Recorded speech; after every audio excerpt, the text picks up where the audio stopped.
The scar that ran from Olivia Richardson's temple to her jawline had been a part of her for 3 years, ever since the stagecoach accident that killed her parents and left her face forever changed.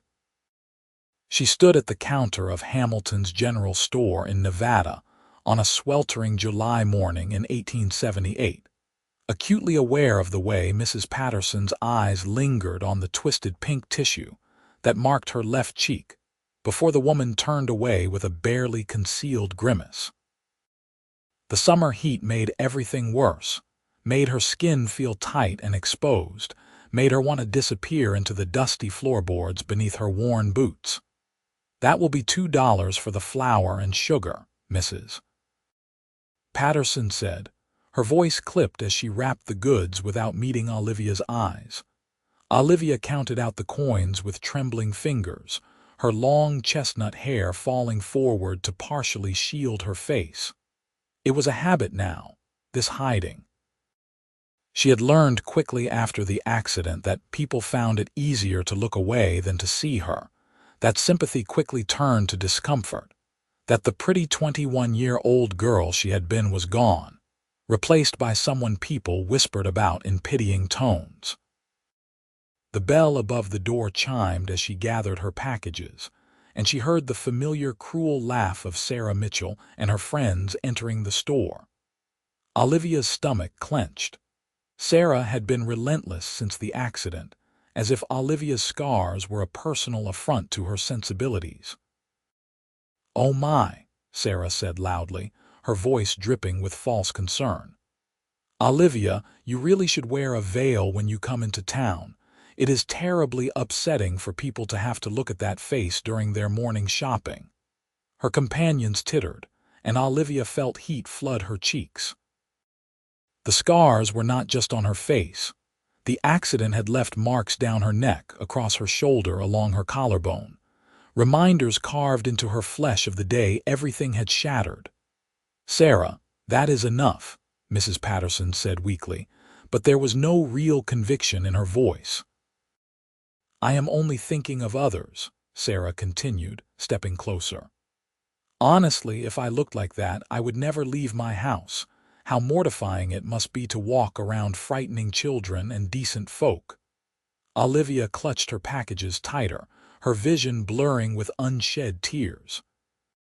She pushed past Sarah toward the door, desperate for escape, but Sarah caught her arm. "Wait, let me see," Sarah said, reaching up as if to touch Olivia's face. "Is it as rough as it looks, like leather left in the sun too long?" Olivia jerked away so violently that she stumbled backward off the wooden porch, her packages flying from her arms. She landed hard on her back in the dirt street, the impact knocking the wind from her lungs. Sugar spilled across the ground, mixing with the dust. Through her shock and pain, she heard Sarah's laughter ringing out like broken glass. "Graceful as ever," Sarah called from the porch. Olivia lay there for a moment, stunned and humiliated, staring up at the merciless blue sky. She wanted to disappear, to sink into the earth and never resurface. Her scars burned as if freshly made, as if the shame could reopen old wounds. Then a shadow fell across her, blocking out the sun. "Madam, are you hurt?" The voice was deep and warm, concerned without pity. A hand appeared in her field of vision, calloused and strong, extended in offer. Olivia blinked up at the man standing over her. He was tall, with sun-weathered skin and dark hair that curled slightly at the edges beneath a dusty brown hat. His eyes were a striking green, and they looked directly at her without flinching, without that telltale flicker of revulsion she had grown so accustomed to seeing. "I am fine," she managed, but her voice came out small and broken. "You do not look fine," he said gently. "You took quite a fall. Let me help you up." She hesitated, then placed her hand in his. His grip was firm and steady as he pulled her to her feet with surprising care. He kept hold of her hand for a moment longer than necessary, his eyes searching her face with an intensity that made her breath catch. Jackson Irving, he said. I just arrived in town yesterday. I am looking for work at one of the ranches.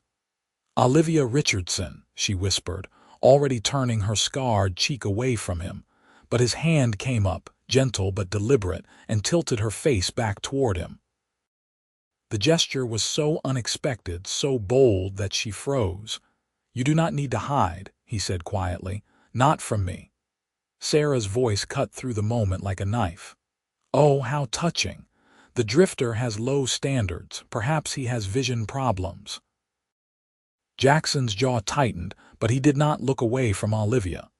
Instead, he released her face and began gathering her spilled goods. The flour sack had survived, but the sugar was a lost cause. He dusted off what he could and straightened, meeting Sarah's gaze for the first time. I see just fine, he said, his voice level but hard. I see a woman who fell and needed help, and I see a group of people who seem to think cruelty is entertainment. Where I come from, we judge folks by their character, not their appearance. Sarah's mouth opened and closed like a landed fish. She was not accustomed to being challenged, especially not by a stranger. How dare you speak to me that way? Do you have any idea who my father is? I do not care if he is the governor of Nevada, Jackson said flatly. Meanness is meanness, regardless of whose daughter displays it.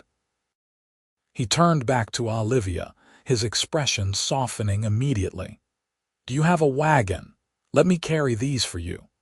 Olivia nodded mutely, gesturing to the hitching post where her small cart waited. She could feel every eye in the street watching them as Jackson walked beside her, his presence solid and reassuring. He loaded her goods carefully, then turned to face her again. I meant what I said, he told her. You do not need to hide. You do not understand, Olivia said, her voice barely above a whisper. The scars, they are everywhere. My face, my neck, my shoulder, I am marked all over. People cannot stand to look at me. Then people are fools, Jackson said simply. Scars mean you survived something. They mean you are still here, still standing. That takes strength. Tears spilled down Olivia's cheeks before she could stop them. No one had spoken to her like this, had seen her as anything other than damaged goods since the accident. She covered her face with her hands, embarrassed by her own emotion. I am sorry, she choked out. I do not usually cry in the middle of the street. You have nothing to apologize for, Jackson said.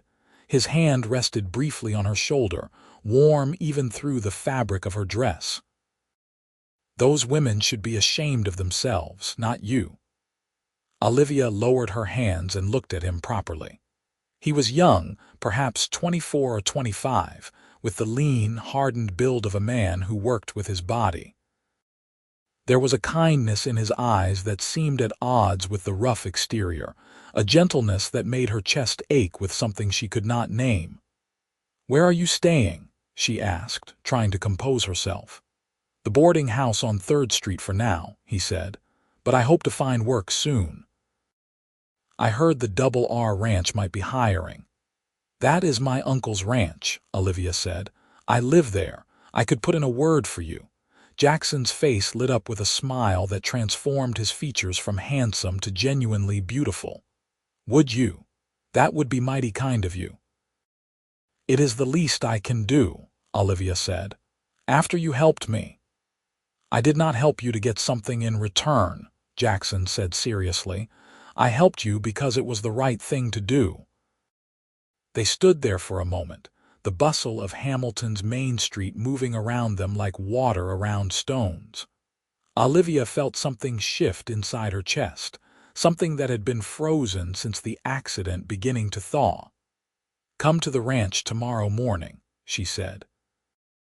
Ask for Martin Richardson. Tell him I sent you. I will be there at dawn, Jackson promised. He helped her into the cart, his hand lingering on hers for just a moment before he stepped back. Olivia gathered the reins, suddenly reluctant to leave, to break this strange and unexpected connection. Thank you, she said, for everything. "No thanks needed," Jackson replied. "I hope I will see you tomorrow."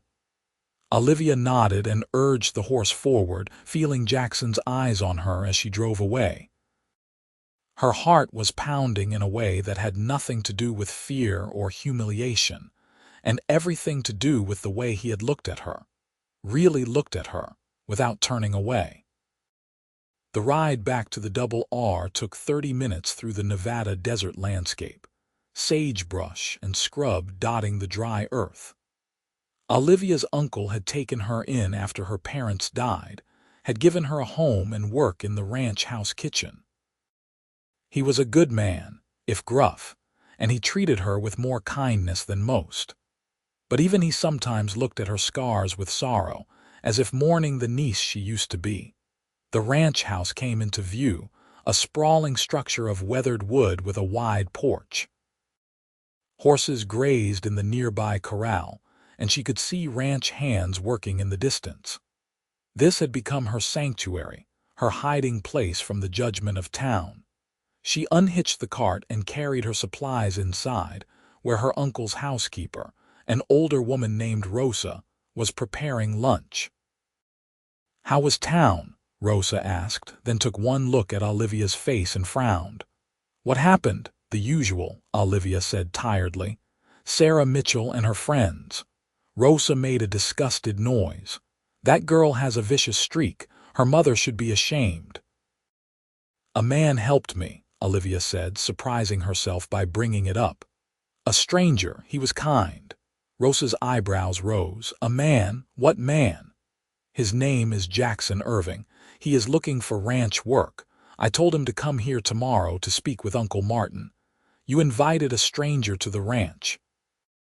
Rosa's voice was skeptical but not unkind. "He was different," Olivia said softly. "He looked at me and did not flinch. He told me I did not need to hide." Rosa studied her for a long moment, then her expression softened. "Well then, I suppose we will meet this Jackson Irving tomorrow and see what kind of man he is." That night, Olivia lay in her small room under the eaves, unable to sleep. She kept replaying the moment when Jackson had tilted her face toward him, the way his eyes had held hers without wavering. She had spent 3 years believing she would never be looked at that way again, that her scars had made her invisible as a woman, visible only as an object of pity or disgust. But Jackson had seen her, really seen her. She touched the raised tissue of her scars in the darkness, tracing the familiar paths across her skin.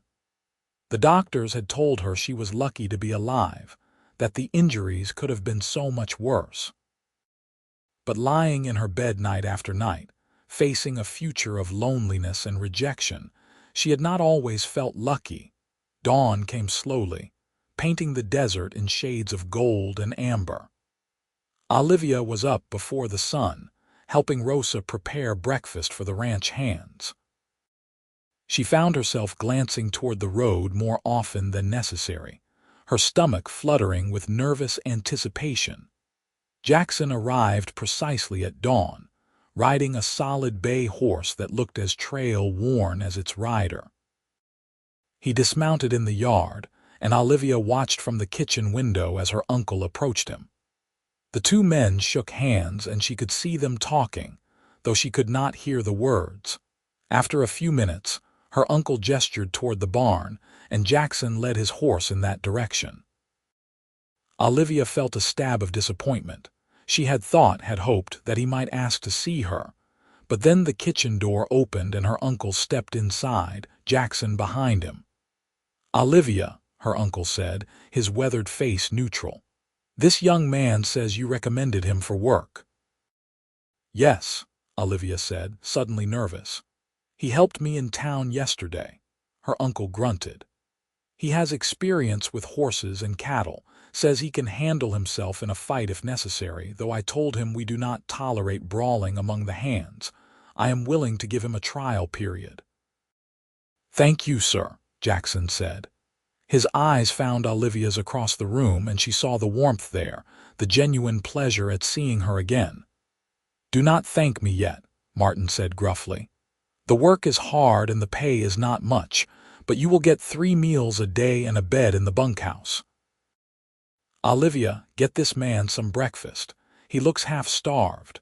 Her uncle left, and suddenly Olivia and Jackson were alone in the kitchen. Rosa had conveniently disappeared, probably giving them privacy. "Good morning," Jackson said softly. "Good morning," Olivia replied. "I am glad my uncle hired you. So am I." He took off his hat, turning it in his hands. "I was hoping I might see you again." Olivia felt heat rise in her cheeks. She turned to the stove, busying herself with preparing a plate of food. "You must be hungry. Sit down, please." Jackson settled at the long wooden table, watching her as she worked. His gaze was not intrusive, but she felt it nonetheless, warm on her skin. "How long have you lived here?" he asked. 3 years, Olivia said. "Since the accident, the one that gave you the scars." She nodded, setting a plate of eggs, bacon, and biscuits in front of him. "A stagecoach accident. My parents were killed. I was thrown clear but dragged several yards before I came free. The ground was covered in sharp rocks and broken wood from the coach." Jackson was quiet for a moment, absorbing this. "I am sorry about your parents. Thank you." Olivia poured coffee for both of them and sat down across from him, careful to angle her scarred side away from the morning light streaming through the window. "You are doing it again," Jackson said gently. "Doing what?" "Hiding." He set down his fork and leaned forward. "Olivia, can I be honest with you?" She nodded, her heart beating faster. "When I look at you, I do not see damaged. I do not see something to pity or avoid. I see a beautiful woman who has been through hell and came out the other side. Those scars tell a story of survival. They make you a warrior, not a victim." Olivia's breath caught.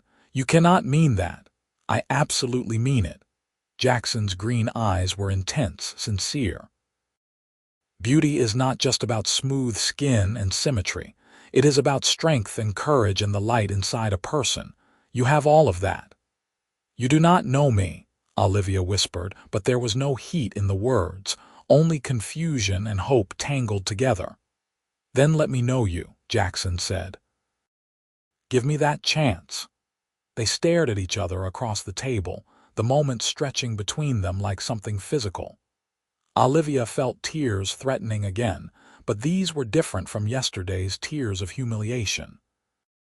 These were tears of something she had thought lost to her forever, possibility. "I do not understand you," she said finally. "Most men cannot get away from me fast enough." "Then most men are idiots," Jackson said bluntly. "Their loss." A laugh bubbled up in Olivia's throat, surprising her. When was the last time she had laughed? "You are very bold for someone who just got hired." "Life is too short not to be honest about what matters," Jackson said. "I learned that the hard way." "What do you mean?" Jackson took a drink of his coffee, and she saw something shadow his expression. "I was engaged once back in Texas. Pretty girl named Mary. Everyone said we were perfect together, but when my father died and I had to take over the family ranch, she left. Turned out she had only wanted me when life was easy, when there was no hardship involved." "I am sorry," Olivia said softly. "Do not be. It taught me that what is on the surface does not matter much. It is what is underneath that counts, what a person is made of when times get hard." He met her eyes again. "You have been tested in ways most people never will be. You lost your parents, you were scarred, and you kept going. That is what I see when I look at you." Olivia felt something crack open inside her chest, some wall she had built to protect herself from further hurt. "I have not kept going very well," she admitted. "Mostly I hide. I avoid town as much as possible. I let people like Sarah Mitchell make me feel small." "That is not hiding, that is surviving," Jackson said. "But maybe it is time to stop just surviving and start living again. I do not know if I remember how. Then maybe we can figure it out together." The kitchen door swung open and Rosa bustled back in, breaking the moment. She looked between them with knowing eyes but said nothing, just began clearing Jackson's empty plate. "You should get out to the barn," Rosa said to Jackson, but her tone was kind. "The other hands will show you what needs doing." Jackson stood, settling his hat back on his head. He looked at Olivia for a long moment. "Thank you for breakfast and for the recommendation." "You are welcome," Olivia said. He left, and Olivia sat at the table, her coffee growing cold in front of her. Rosa hummed as she worked, and finally Olivia could not stand it anymore. "Go ahead and say it," she told the older woman. "Say what?" Rosa asked innocently. "Whatever you are thinking about Jackson." Rosa turned, her lined face gentle. "I am thinking that he looks at you the way a man should look at a woman, like you are something precious. We just met yesterday." "Sometimes that is all it takes," Rosa said. "Your uncle knew within an hour of meeting your aunt that he would marry her." "Love does not always follow a schedule. It is too soon to talk about love," Olivia protested, but her heart was not in it. "Perhaps," Rosa agreed, "but it is not too soon to talk about hope." Hope. The word echoed in Olivia's mind as she went about her morning chores. It felt fragile and dangerous, this flutter of hope in her chest. She had learned to protect herself by expecting nothing, by anticipating rejection before it could hurt her. But Jackson had looked at her with such open admiration, such genuine interest, that it was hard not to let hope take root. She saw him throughout the day as he worked. He had a natural way with the horses, gentle but firm, and the other ranch hands seemed to accept him readily. She watched from the kitchen window as he repaired fencing in the afternoon heat, his shirt growing dark with sweat. He moved with an easy confidence, comfortable in his own skin. That evening, after the hands had been fed and the dishes done, Olivia stepped out onto the porch for some air. The sun was setting, turning the Nevada sky into a riot of orange and purple. She heard footsteps and turned to find Jackson approaching from the barn. "Evening," he said. "Evening," she replied. "How was your first day?" "Good. Hard work, but I like it. Your uncle runs a solid operation." Jackson leaned against the porch railing beside her, close enough that she could feel the warmth radiating from him. "I have been thinking about you all day." Olivia's pulse jumped. "Have you?" "I have." He turned to face her fully. "Olivia, I know I just met you. I know this probably seems too fast, but I have been drifting for 2 years since my father died, never settling anywhere, never feeling like I fit. And then I met you yesterday, and something just clicked into place." "Jackson, Olivia started, but he gently interrupted. "You do not have to say anything right now. I just wanted you to know. I am not going anywhere. I am staying right here, and I would very much like to get to know you better, properly, if you will let me." Olivia looked at him, at the earnest hope in his green eyes, and felt her careful defenses crumbling. "I am afraid," she admitted. "I am afraid of believing this is real and then having it taken away. I am afraid that once you really see all of me, you will change your mind like everyone else has." "All of you?" Jackson asked. "What do you mean?" Olivia took a shaky breath. "The scars are not just on my face, they go down my neck, across my shoulder, down my arm. When I was dragged, the rocks and debris tore into me. I am marked all over. I am not whole." Jackson was quiet for a moment, and Olivia felt dread pool in her stomach. This was it, the moment when reality would intrude and he would realize what he was really looking at. But then he said, "Can I see?" "What?" "Your scars. Can I see them?" His voice was soft, not demanding, just asking. Olivia's hands trembled as she reached for the collar of her dress. It was high-necked, covering most of the damage, but slowly she unbuttoned the top 3 buttons and pulled the fabric aside, revealing the twisted pink and white tissue that ran from her jaw down her neck and disappeared beneath the dress toward her shoulder. Jackson stepped closer, and Olivia forced herself not to turn away. His eyes traced the path of the scars, and then, so gently it made her want to weep, he reached out and touched one with his fingertips. "Does it hurt?" he asked. "Not anymore. Not physically." Jackson nodded. Then, before Olivia could process what was happening, he leaned down and pressed his lips to the scar on her neck. The kiss was feather-light, reverent, and it sent shock waves through her entire body. "What are you doing?" she whispered. "Showing you what I see," Jackson said. He kissed another scar, this one near her collarbone. "These make you a warrior." Another kiss, higher up on her neck. "These mean you fought and won." He straightened enough to kiss the scar on her cheek, his lips warm and gentle. "These are proof that you are stronger than anything that tried to break you." Tears spilled down Olivia's face, but she was not ashamed of them. Jackson cupped her scarred cheek in his palm, his thumb brushing away her tears. "You are beautiful," he said firmly. "Every inch of you. And if it takes me the rest of my life to make you believe that, then that is what I will do." Olivia could not speak, could barely breathe. 3 years of shame and hiding and believing herself unlovable were crashing against the reality of this man who saw her scars as marks of honor instead of marks of shame. "I do not deserve you," she finally managed. "That is backwards," Jackson said. "I do not deserve you. But I am going to try my hardest to be worthy of you anyway." He kissed her then, really kissed her, his lips finding hers with a tenderness that made her knees weak.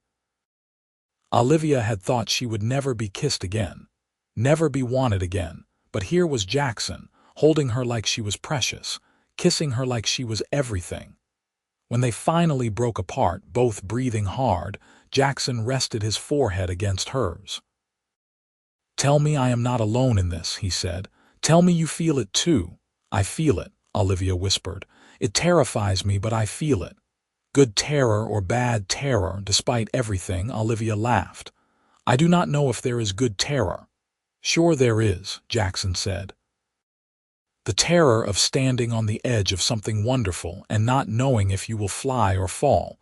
That is good terror." "Then maybe it is the good kind," Olivia admitted.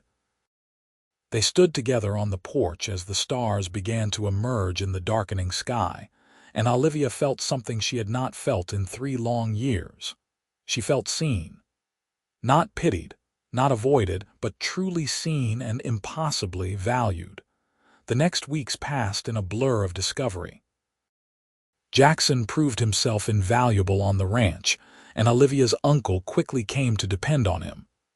But more than that, Jackson spent every spare moment with Olivia. He ate breakfast and dinner in the ranch house, lingering over coffee to talk with her.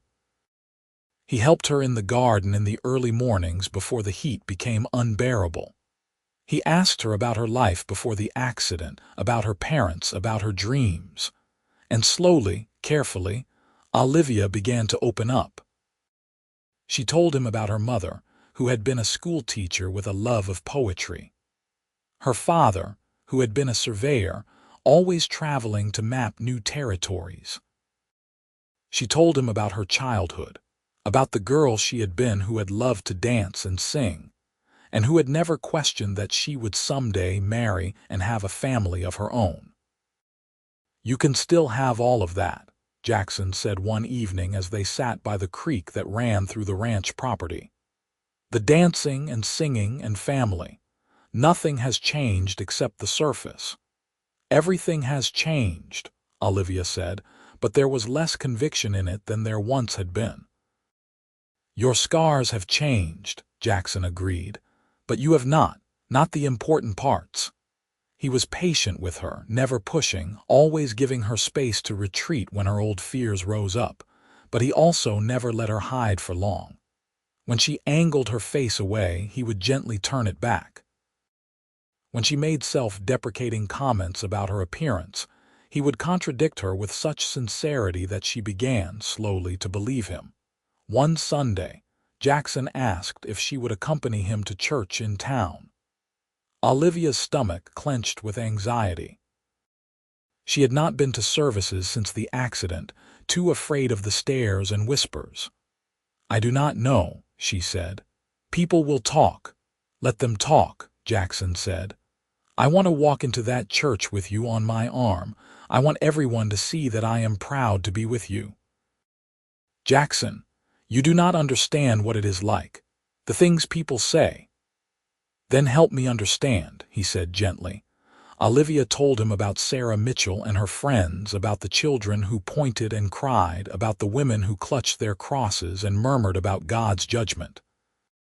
She told him about the men who looked at her with either pity or revulsion, about feeling invisible and hypervisible all at once. Jackson listened, his jaw tight, and when she finished he said, "Come with me to church. Please. Show them that you have nothing to be ashamed of. Show them that you are not going to hide anymore." "I do not know if I am that brave."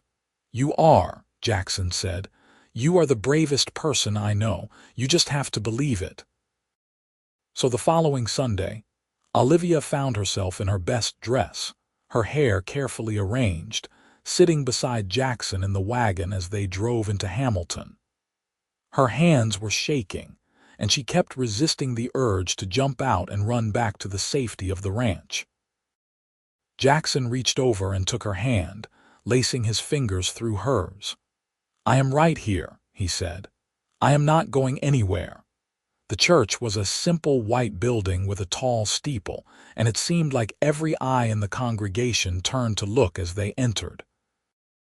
Olivia heard the whispers start immediately, saw the elbows digging into ribs, the heads turning. But Jackson walked with his head high, his hand firm on her elbow, guiding her to a pew near the front. He sat beside her, close enough that their shoulders touched, and when people continued to stare, he stared right back until they looked away. Sarah Mitchell was there with her family, and Olivia saw the shock, and then the fury that crossed the other woman's face. Sarah had expected Olivia to stay hidden, to know her place. Seeing her here, with a handsome man at her side, clearly treating her with respect and affection, was more than Sarah could bear. The service began, and Olivia tried to focus on the pastor's words, but her heart was pounding too hard. She was acutely aware of every glance, every whisper. But she was also aware of Jackson beside her, solid and unwavering, his hand finding hers again and holding tight. After the service, as they filed out into the bright sunlight, Sarah intercepted them on the church steps. "Well," she said loudly, "I see you found someone desperate enough to be seen with you, Olivia, or perhaps he has very poor eyesight." Jackson's entire body went rigid. "Madam," he said, his voice colder than Olivia had ever heard it, "I suggest you move along before you say something you regret." "Are you threatening me?" Sarah asked, her voice shrill. "I am suggesting that you learn some manners," Jackson said evenly. "Olivia is twice the woman you will ever be, and if you continue to speak to her with such disrespect, you and I are going to have a problem." Sarah's father stepped forward, a portly man with a red face. "Now see here, young man, you cannot speak to my daughter that way." "Then teach your daughter not to bully people who have done nothing to her," Jackson shot back. "I have met rattlesnakes with more kindness." A crowd had gathered, watching the confrontation with avid interest. Olivia wanted to disappear, but Jackson kept his hand firmly on hers, anchoring her. "Come on," he said to Olivia, ignoring Sarah's sputtering. "We do not need to stay here." They walked to the wagon together, and only when they were out of town did Olivia allow herself to break down. Sobs shook her body, all the tension and fear and humiliation pouring out of her. Jackson stopped the wagon and pulled her into his arms, holding her tight. "I am sorry," he murmured into her hair. "I am so sorry people treat you that way. You defended me," Olivia said through her tears. "No one has ever defended me before. I will defend you every day for the rest of my life if that is what it takes," Jackson said fiercely. You are mine, Olivia Richardson, mine to protect, mine to cherish, and I will fight anyone who tries to hurt you. Olivia pulled back to look at him. Yours? Jackson's eyes widened as if realizing what he had said. I am sorry. That was presumptuous. I just meant I want to be yours, Olivia interrupted, her voice steady despite her tears. If you will have me, scars and all, I want to be yours. Jackson's face transformed, joy lighting him from within. You mean it? I mean it, Olivia said. I am tired of being afraid. I am tired of hiding. You make me want to be brave. Jackson kissed her then, deep and claiming, and Olivia felt something settle into place inside her chest. This was right. This was real. This was worth fighting for. Over the following months, their relationship deepened.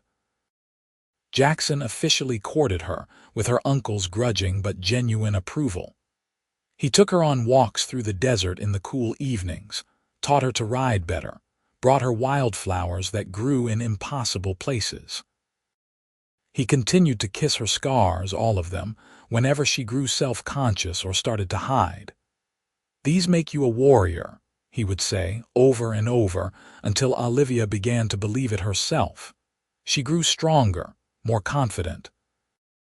She went into town with Jackson and held her head high when people stared. When Sarah Mitchell made snide comments, Olivia ignored her, secure in the knowledge that she had something Sarah would never understand. Real love, based on something deeper than surface beauty. In December, as the desert cooled and winter settled over Nevada, Jackson took Olivia back to the creek where they had spent so many evenings talking. The water was lower now, barely trickling over the rocks, and the cottonwood trees were bare. I have something to ask you, Jackson said, his voice nervous in a way Olivia had never heard before. What is it? Jackson reached into his pocket and pulled out a small box. When he opened it, Olivia saw a simple gold band with a small diamond, nothing fancy but beautiful in its simplicity. Olivia Richardson, Jackson said, dropping to one knee in the dusty creek bed. I love you. I love your strength, your courage, your kind heart. I love your scars because they are part of you, part of your story. I love every single thing about you, and I want to spend the rest of my life showing you how much. Will you marry me? Olivia's hands flew to her mouth, tears streaming down her face. Yes, she said. Yes, yes, 1,000 times yes. Jackson stood and slipped the ring onto her finger, then pulled her into his arms. They kissed as the sun set behind them, painting the sky in shades of gold and crimson, and Olivia felt complete in a way she had never imagined possible. They were married in February 1879, in a small ceremony at the ranch. Olivia wore a simple white dress that Rosa helped her make, and Jackson wore his best suit, looking so handsome that Olivia's breath caught when she saw him waiting for her.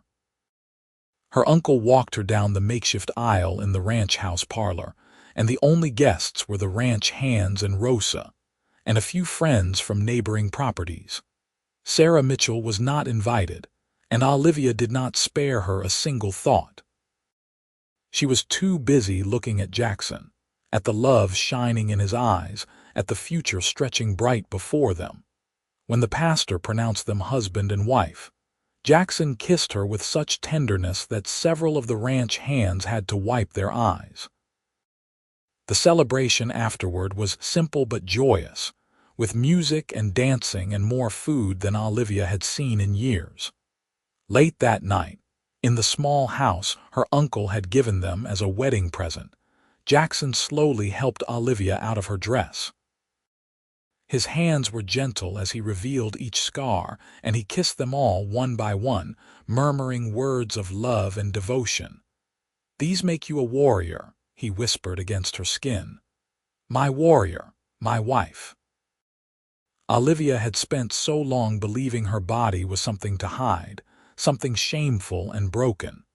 But in Jackson's hands, under his reverent touch, she felt beautiful. She felt whole. She felt loved exactly as she was. Their first year of marriage was not without challenges. Money was tight, and the ranch work was hard. There were still people in town who looked at Olivia with pity or distaste, still moments when her old insecurities rose up to choke her. But Jackson was always there, steady and sure, reminding her of her strength, her worth, her beauty. They built a life together, small and simple but rich with love. Jackson continued to work the ranch, eventually becoming her uncle's foreman. Olivia helped Rosa in the house and started a small garden that flourished under her care. In the evenings, they would sit on their porch and watch the sun set over the desert, Jackson's arm around her shoulders, her head resting against his chest. In the spring of 1880, Olivia discovered she was pregnant. The news filled her with joy and terror in equal measure. What if the baby was repulsed by her scars? What if motherhood revealed some new inadequacy in her? But Jackson was thrilled, his excitement so genuine that it soothed her fears. He talked to her belly every night, telling their child stories about their mother's bravery and strength. He built a cradle with his own hands, carving little horses into the wood. Their son was born in January 1881, during a cold snap that was unusual even for Nevada. The birth was difficult, and Olivia was terrified she would not survive, that she would leave Jackson alone with a newborn. But she fought through it, Jackson holding her hand the entire time, and when their son finally arrived, squalling and red-faced and perfect, Olivia wept with relief and joy. They named him James Martin Irving, after Jackson's father and Olivia's uncle.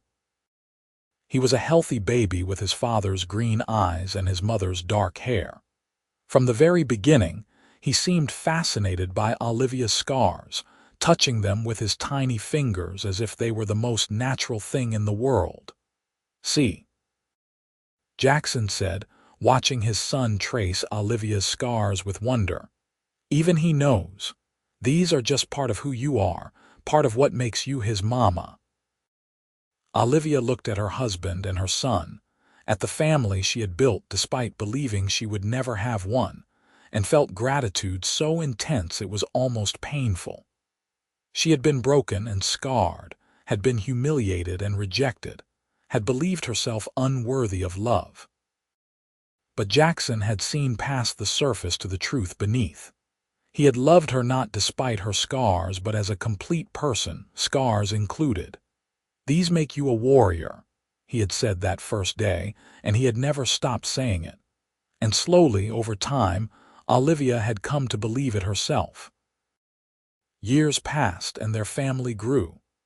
A daughter named Olivia Jr., called Liv, arrived in 1883.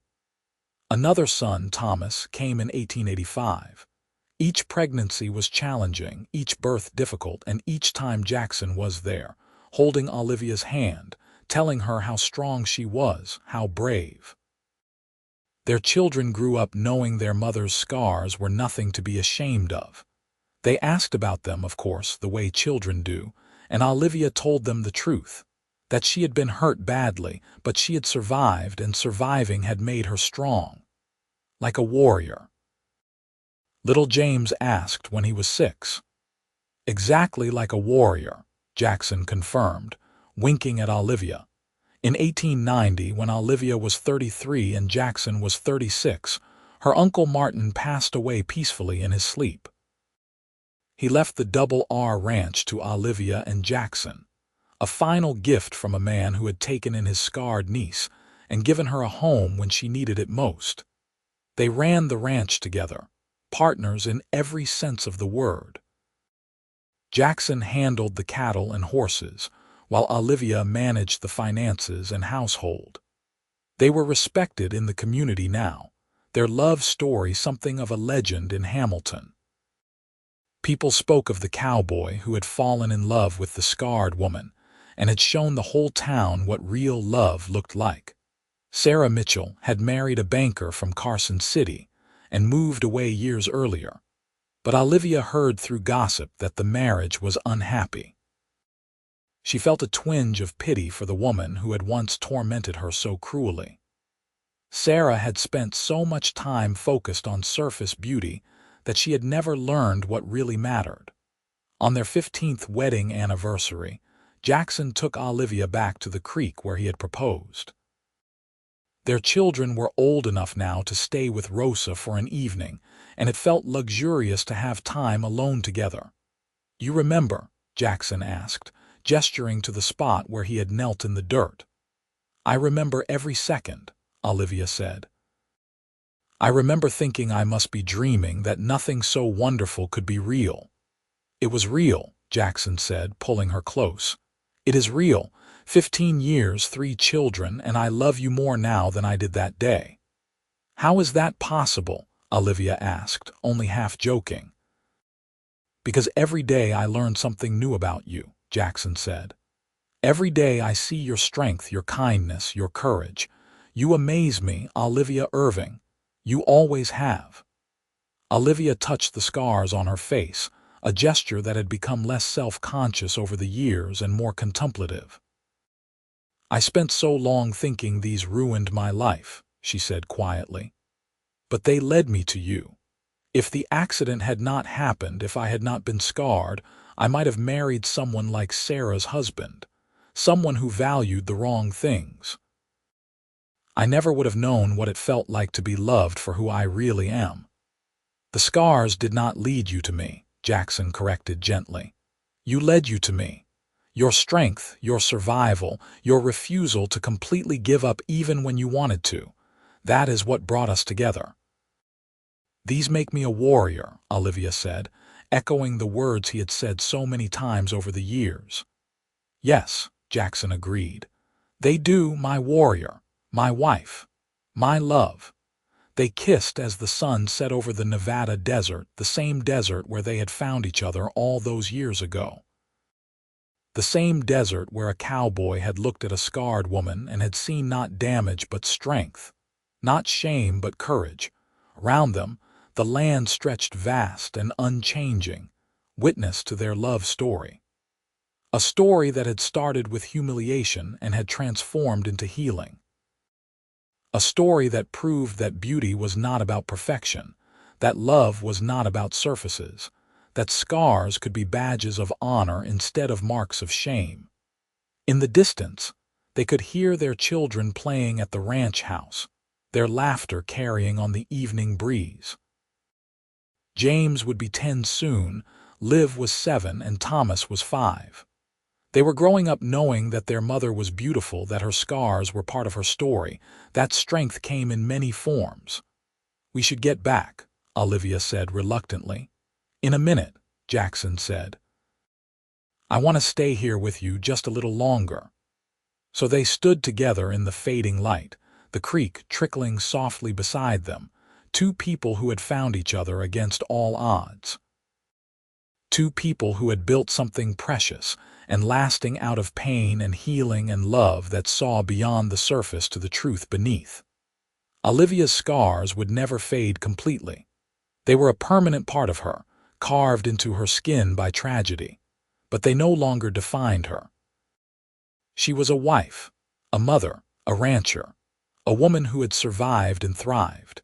She was loved deeply and completely by a man who saw her strength before he saw her scars. And when she looked in the mirror now, Olivia saw what Jackson had always seen. Not someone damaged or pitiable, but a warrior. Someone who had faced the worst and had kept going. Someone who had earned every mark on her skin through sheer survival. "These make you a warrior," Jackson whispered one more time, his lips against her temple. And finally, after all these years, Olivia believed him completely. They walked back to the ranch house hand in hand as the stars began to emerge in the darkening sky. Their children ran to greet them, and Olivia scooped up Thomas while Jackson lifted Liv onto his shoulders. James walked between them, holding both their hands, chattering about his day. This was her life now.